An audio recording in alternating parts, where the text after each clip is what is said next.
Hi అండి, అందరికీ నమస్కారం.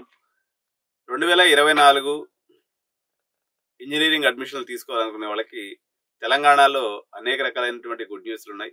సో లాస్ట్ ఇయర్ మనం కానీ చూసినప్పుడు చిట్ట చివరి కౌన్సిలింగ్ వరకు కొత్త ఇంటేకులు రావటం, అదేవిధంగా యూనివర్సిటీస్ విషయంలో గురునానక్, అదేవిధంగా శ్రీనిధి యూనివర్సిటీస్ పెండింగ్ పడటం, ఎంఎన్ఆర్ యూనివర్సిటీ పెండింగ్ పడటం, అదేవిధంగా కావేరీ యూనివర్సిటీ పెండింగ్ పడటం, ఏదైతే కొత్త యూనివర్సిటీస్ 5 కేసీఆర్ గవర్నమెంట్ ఇచ్చిందో ఆ 5 యూనివర్సిటీస్ పెండింగ్ లో పడిపోయి పిల్లలు నానా రకాలైనటువంటి ఇబ్బందులు పడ్డారు. ఇంటేక్ విషయంలో లాస్ట్ వరకు క్లారిటీ లేక పేరెంట్స్ చాలా సతమతమైనటువంటి పరిస్థితి.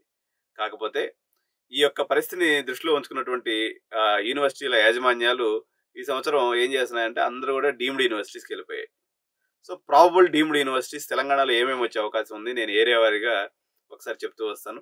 ఉదాహరణకి మైసమ్మగూడ ఏరియాలో తీసుకున్నప్పుడు MREC Mallareddy engineering college, MRCET Mallareddy college of engineering and technology, ఈ 2 కాలేజీలను కూడా యూనివర్సిటీ కింద వాళ్ళు కన్వర్ట్ చేస్తున్నారు. ఈ 2 కూడా డీమ్డ్ యూనివర్సిటీస్ అయ్యే అవకాశం ఉంది మైసమ్మగూడ ఏరియా, కొంపల్లి ఏరియాకి సంబంధించి. అదేవిధంగా ఇబ్రహీంపట్నం ఏరియాలో కానీ తీసుకున్నప్పుడు శ్రీ హిందూ కాలేజ్, వాళ్ళకి ఆల్రెడీ ఇన్స్పెక్షన్ కూడా అయిపోయింది, వాళ్ళకు కూడా మనకి డీమ్డ్ యూనివర్సిటీ వచ్చేటువంటి అవకాశం ఉంది. సో ఇంకా అదే ఏరియాలో తీసుకున్నప్పుడు గురునానక్ యూనివర్సిటీ ఈ స్టేట్ గవర్నమెంట్తో బాగా ఇబ్బంది పడ్డారు. వాళ్ళకి చాలా అంటే ఒక రకంగా మానసిక శోభ అనిపించినటువంటి కాలేజీ, అటు పిల్లల పరంగా కానీ మేనేజ్మెంట్ కానీ ఇద్దరు కూడా భయపడ్డారు, బాధపడ్డారు, ఇవన్నీ జరిగినాయి. So they are also going for deemed university.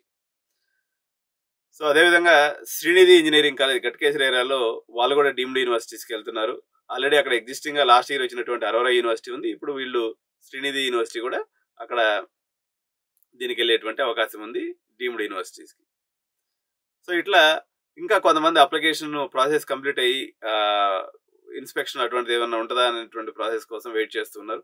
ఓవరాల్గా మనం తీసుకున్న ఎంఎన్ఆర్ వాళ్ళు కూడా డీమ్డ్ యూనివర్సిటీకి అంటే పాత యూనివర్సిటీస్ వాళ్ళందరూ కూడా వాళ్ళు డీమ్డ్ యూనివర్సిటీస్కి అప్లై చేసుకున్నారు. దాంతోపాటుగా మన శ్రీనిధి ఒకటి, మల్లారెడ్డిలో 2 క్యాంపస్లు, విఎన్ఆర్ విజ్ఞాన్ జ్యోతి,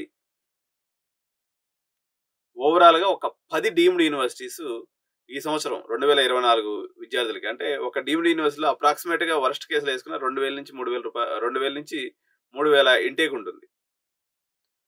ఇష్ట ప్రకారం ఇంటేక్ పెట్టుకోవచ్చు. జనరల్గా వీళ్ళన్నీ పెద్ద కాలేజీలు కాబట్టి ఒక 3,000 ఇంజనీరింగ్ వరకు అయితే ఒక 2,000-2,500 ఇంటేక్ వరకు వీళ్ళు వెళ్ళేటువంటి అవకాశం ఉంది. కాబట్టి సో 10 యూనివర్సిటీస్ వచ్చినాయంటే అప్రాక్సిమేట్గా ఒక 20 నుంచి ఒక 25,000 కొత్త సీట్లు తెలంగాణ స్టూడెంట్స్కి అందుబాటులోకి వచ్చేటువంటి అవకాశం ఉంది. కాబట్టి రేట్ల విషయం కానీ మేనేజ్మెంట్ సీట్ల విషయంలో కూడా పెద్దగా ఈ సంవత్సరం డిమాండ్ అంటే పరిగెత్తినట్టుగా ఏమి ఉండదని చెప్పేసి మనం ఎక్స్పెక్టేషన్ ఉంది.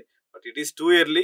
కానీ మీకు కొత్త సంవత్సరంలో ఒక మంచి న్యూస్ విత్ న్యూ యూనివర్సిటీకి సంబంధించినటువంటి న్యూస్ చాలా వేగంగా, దాని యొక్క ప్రాసెస్ కూడా చాలా వేగంగా నడుస్తూ ఉంది. సో మనం అందరం కూడా ఈ కొత్త యూనివర్సిటీస్ అన్ని రావాలని 2024 సంవత్సరంలో మీ అందరికీ తక్కువ రేట్లో మంచి క్వాలిటీ ఎడ్యుకేషన్ ఇచ్చేటువంటి ఇన్స్టిట్యూట్స్లో మీ అందరూ అడ్మిషన్ తీసుకోవాలని ఆశిస్తూ thank you so much. By by.